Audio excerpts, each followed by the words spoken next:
గంగ బతకాలంటే ఈ ఈశ్వర్ చావాలి, అదే విధి. ఈ విషయాన్ని మనసు కొంచెం గట్టిపరుచుకుని విని కైలాష్, ఇక్కడ జరిగే విపరీతాలకు కారణం అందరూ అనుకునే విధంగా దుర్గో లేక వేరే వాళ్ళో కాదు. చంద్రముఖి చేత పీడించబడుతున్న నీ భార్య గంగే కైలాష్. నువ్వు నాకు ఫోన్ చేసి మళ్ళీ నన్ను ఇక్కడికి రప్పించినప్పుడు ఇంట్లో జరిగే వాటన్నిటికీ దుర్గే కారణమని చెప్పావు. కానీ నేను ఇక్కడికి వచ్చిన రోజు తెలుసుకున్నాను ఈ ఇంట్లో జరుగుతున్న విపరీతాలకి దుర్గకి ఏ సంబంధమూ లేదని. అయినా ఈ ఇంట్లో రాత్రి 12 గంటల తర్వాత చంద్రముఖి రూములో ఎవరో పాడటం, గజ్జలు కట్టుకుని ఆడటం నేను చూశాను. నా అలికిడి వినగానే ఆ శబ్దం ఆగింది. రాత్రిపూట ఇలా ఎవరు ఎందుకు చేస్తున్నారో కనిపెట్టాలని ప్రయత్నించాను. ఆ ప్రయత్నంలో అనుకోకుండా ఒకరోజు నీ భార్య గంగని నేను చంద్రముఖి గదికి తీసుకెళ్లాను. అక్కడ గంగ ముఖంలో ఒక విచిత్రమైన మార్పుని నేను చూశాను. అంతవరకు గంగని అటువంటి స్థితిలో నేనెప్పుడూ చూడలేదు. She was in a psychic vibration. ఆ నిమిషమే నాకు అర్థమైపోయింది, చంద్రముఖి వల్ల వేధించబడుతుంది వేరెవరో కాదు, గంగేనని. అది మళ్ళీ కన్ఫర్మ్ చేసుకోవడానికే కనిపించకుండా పోయిన చంద్రముఖి గజ్జల్ని గంగకు చూపించి అవి చంద్రముఖి గజ్జలు కావాలని అబద్ధం చెప్పాను. గంగా నీకేమీ తెలీదు, ఇది అది కాదు. అప్పుడు ఆవేశంలో కొన్ని క్షణాలు గంగ చంద్రముఖిగా మారటం నేను చూశాను. గంగా, దీని చరిత్ర నీకేం మాత్రం తెలీదు. Okay okay okay relax. దీనికి ఎందుకన్నా టెన్షన్ అవుతావు? అవును కైలాష్, గంగ అప్పుడప్పుడు చంద్రముఖిగా మారుతుంది. ఇదే తనకు ఏర్పడినటువంటి వ్యాధి. మనం పత్రికల్లో చదువుతుంటాం కదా, 20 ఏళ్ల అమ్మాయి 60 ఏళ్ల ముసల్దాన్లా మాట్లాడుతోంది, 5 ఏళ్ల పిల్లవాడు చనిపోయిన తాతలాగా ప్రవర్తిస్తున్నాడని. ఇది కూడా అటువంటిదే. వైద్యశాస్త్ర ప్రకారం చెప్పాలంటే ఇది స్ప్లిట్ పర్సనాలిటీ, అంటే ఒకరు ఇంకొకరిగా మారే ప్రక్రియ, ఏ పొసిషన్ స్టేట్. గంగా ఈ వ్యాధితోనే బాధపడుతోంది. ఎప్పుడూ నవ్విస్తూ ఉండే గంగకి ఈ వ్యాధి ఎలా వచ్చిందో తెలుసుకోవాలని మీ చిన్న మావయ్యని తీసుకొని తన సొంత ఊరైన ఏలూరుకు వెళ్ళాను. మనకి గంగ జీవితం ఒకవైపు మాత్రమే తెలుసు, కానీ మరోవైపు అంటే చిన్న వయసులో తను అనుభవించిన దారుణాలు వాళ్ల ఊరు వెళ్ళిన తర్వాతే నేను తెలుసుకున్నాను. గంగ తండ్రి ఒక తక్కువ జాతి అమ్మాయిని పెళ్లి చేసుకున్నాడు. అందుకని వాళ్ళ జాతి వాళ్ళందరూ ఆయన్ని ఊరికి దూరంగా ఉంచారు. గంగ తండ్రి చనిపోయిన తర్వాత ఆ శవాన్ని కూడా ఊళ్ళో కాల్చడానికి ఆ ఊరు జనం ఒప్పుకోలేదు. ఊరి వాళ్ల కాళ్ల మీద పడి అందరినీ క్షమించమని అడిగితేనే ఆ శవాన్ని దహనం చేస్తామని పంచాయతీలో చెప్పటం వల్ల వేరే దారి లేక గంగ వాళ్ళమ్మ ఆ శిక్షను అనుభవించింది. ఆ అవమానంతో ఆవిడ చనిపోయింది. చనిపోయిన వాళ్ళిద్దరినీ ఊరి వాళ్ళందరూ గంగ చూస్తుండగానే పెట్రోలు పోసి తగలబెట్టారు. కళ్ల ముందే తన తల్లిదండ్రులకి జరిగిన దారుణాన్ని చూసిన గంగ ఆవేశంతో ఆ ఊరి పెద్దని కొట్టి స్పృహ కోల్పోయింది. ఇదే తనకి ఏర్పడిన మొదటి దిగ్భ్రాంతి, ఫస్ట్ సైకిక్ డిసార్డర్. చిన్న వయసులోనే కన్నవాళ్లకు దూరమైన గంగని వాళ్ళ అమ్మమ్మ తన ఇంటికి తీసుకుపోయింది. తల్లిదండ్రులు లేని గంగ వాళ్ళమ్మమ్మ చెప్పే పాత కథలన్నీ వింటూ పెరిగింది. తను ఏ కథ విన్నా ఆ కథలో వచ్చే కథాపాత్రల్లో తనని ఊహించుకునే స్వభావం తనకి ఆ చిన్న వయసులోనే ఉండేదని నేను అక్కడికి వెళ్ళిన తర్వాత విచారణలో తెలుసుకున్నాను. గంగ 10వ తరగతి చదువుతున్నప్పుడు వాళ్ళ అమ్మమ్మకి ఆరోగ్యం దెబ్బతింది. అమ్మమ్మ గురించే ఆలోచిస్తూ గంగ పరీక్షలకు చదవకుండా నిద్రపోకుండా రాత్రంతా నడుస్తూనే ఉంది. మరుసటి రోజు ఎగ్జామ్ రాయకుండా ఆన్సర్ పేపర్స్ విసిరి పారేసిన గంగ పిచ్చి ప్రవర్తనని, ఆ సంఘటనని ఆ క్లాస్ టీచర్ ఇంతవరకు మర్చిపోలేదు కైలాష్. గంగ మానసిక పరిస్థితి ఏమిటో అసలు తెలుసుకోకుండా, బాగు చేయించడానికి ప్రయత్నించకుండానే వాళ్ళ అమ్మమ్మ చనిపోయింది. అమ్మమ్మ చనిపోయాక గంగ తన ఒంటరితనం నుంచి తనని కాపాడుకోవటానికే చిలిపిపిల్లగా మారింది. చిన్న వయసులో తను విన్న ఆ పాత కథలు, ఆ కథాపాత్రలు తన మనసులో బలంగా పాతుకుపోవడం వల్ల ఈ రాజమహల్ కొనమని నిన్ను బలవంతం చేసింది. గంగకున్న ఆ విచిత్ర స్వభావమే తనని చంద్రముఖి గదికి వెళ్ళటానికి ప్రేరేపించింది. గంగలోని ఆ బలహీనతే గంగను లొంగదీసుకోవడానికి చంద్రముఖి ఆసరాగా చేసుకుంది. గంగ చంద్రముఖి రూమ్కి వెళ్ళింది. గంగ చంద్రముఖిలా నించుంది. గంగ చంద్రముఖిగా తనని ఊహించుకుంది. గంగ చంద్రముఖిగా మారింది. ఈ విధంగా చంద్రముఖి గంగను లొంగదీసుకుంది. ఈ మార్పుని నా భార్యలో ఇంతవరకు ఎప్పుడూ చూడలేదు. చంద్రముఖిగా మారి గంగకి నువ్వెంతసేపు నిద్రపోతావు, ఎప్పుడు లేస్తావు అన్నీ తెలుసు. తన మీద ఎవరికి అనుమానం కలగకూడదని తన చీరకు తనే నిప్పండించుకొని అందరి దృష్టిని దుర్గ వైపు మళ్లించింది. ఆ రోజు మేడ మీద ప్రియని తరిమింది గంగే, కాఫీలో విషం కలిపింది గంగే, ఫిష్ ట్యాంక్ తోసి నిన్ను చంపాలనుకుంది గంగే. ఇప్పుడు ఇతని మీద నింద మోపింది కూడా నీ భార్య గంగే.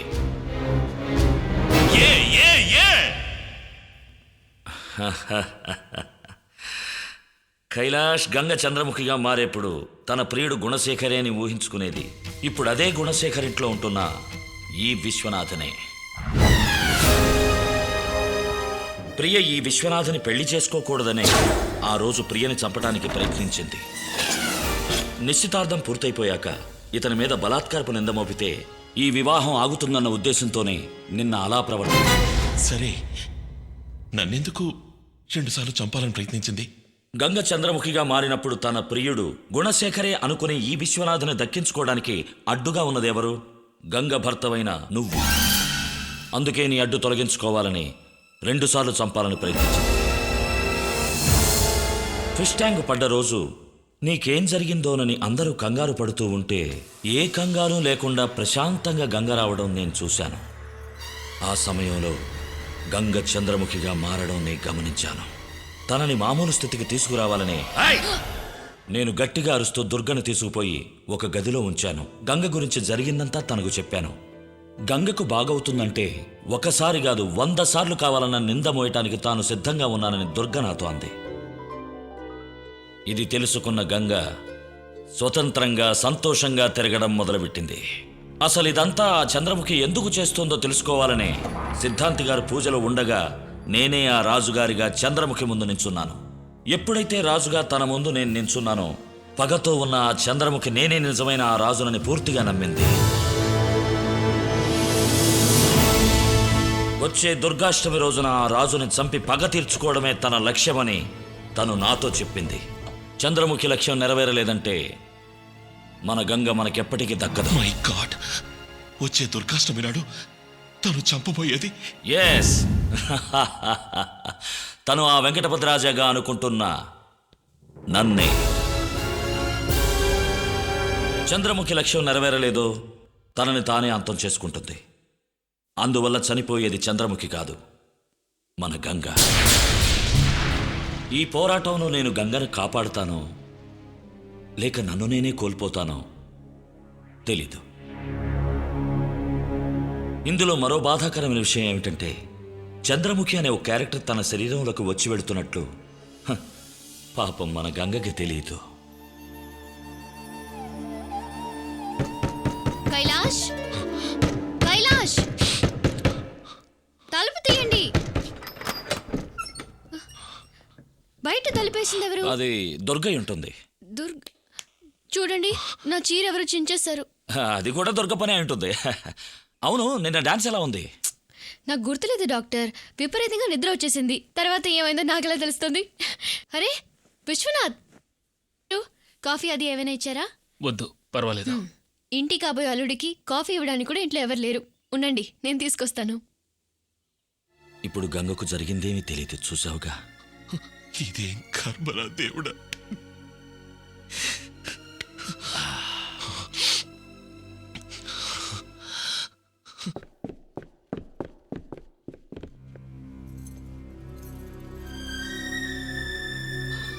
ఈశ్వర్, నేను నిన్నంతం చెయ్యాలనుకున్నాను, కానీ నువ్వు నీ స్నేహితుడి కోసం నీ ప్రాణాలు కూడా ఇవ్వడానికి సిద్ధపడ్డావు. కన్న బిడ్డలే తల్లిదండ్రుల్ని చూసి ఏం చేశారు, మాకేం ఇచ్చారు అని అడిగే ఈ రోజుల్లో నిన్ను పెంచింత వాణ్ణి చేసిన కుటుంబం క్షేమంగా ఉండడం కోసం నీ ప్రాణాన్నే త్యాగం చేయడానికి సిద్ధమయ్యావంటే నిన్ను చూసి నేను గర్వపడుతున్నాను.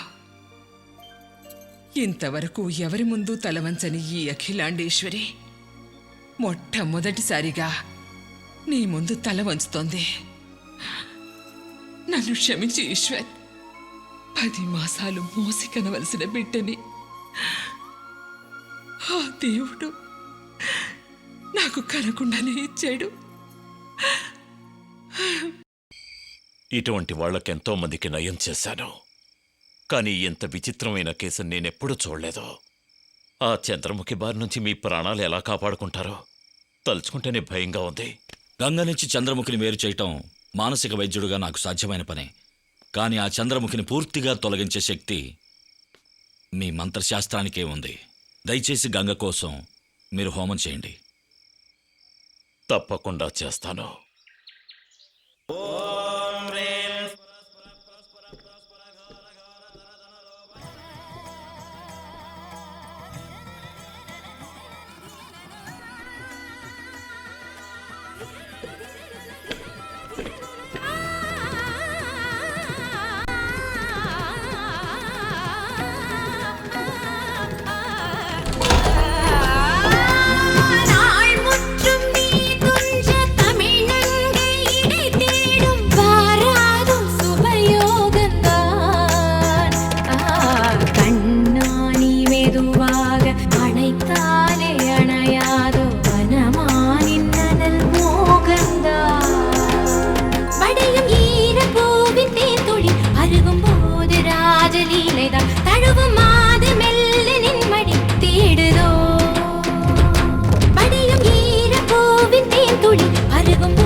నేనే వెంకటపతిని, నీ రాజుని. நீயா? అవును నేనే. கதவை தரடா, கதவை தர. டேய் நாயே, உனக்கு என்ன தைரியம் இருந்தா நீ மறுபடியும் இங்க வருவ?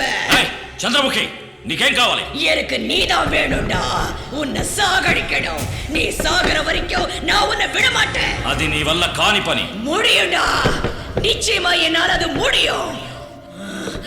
అయితే నన్ను చంపు, చంపు, చంపవే. இன்னைக்கு இல்லடா, வர்ற துர்காஷ்டமி அன்னைக்கு உன்னை கொன்னு சாம்பலாக்கி என் பகைய தீர்த்துக்கலன்னா என் பேரு சந்திரமுகியே இல்லடா. వచ్చే దుర్గాష్టమి రోజు కదా, ఇప్పుడెందుకు వచ్చావు? వెళ్ళిపో. దుర్గాష్టమి రోజున పోవే. ఓడి. போறேன்டா, போயிட்டு வரேன். ఏమిటి స్వామి, ఏమైంది? నా పూజకెవరో విఘాతం కలిగించారు. ఆ చంద్రముఖిని ఈ షట్కోణంలో కూర్చోబెట్టాలనుకున్నాను. ఎవరో దాని దారి మళ్లించారు.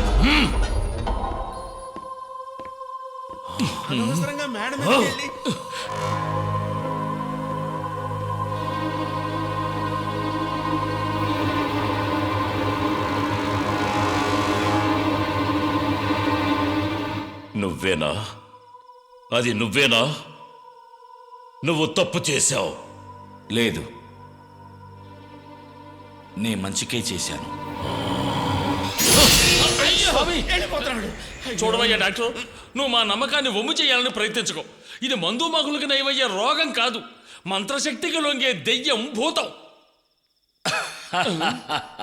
అయ్యయ్యో, ఈ డాక్టర్కి రోగాన్ని నయం చేయటమే కానీ దెయ్యాన్ని లొంగదీయటే తెలియదని ఎప్పుడు కైలాష్ తెలుసుకుంటాడు.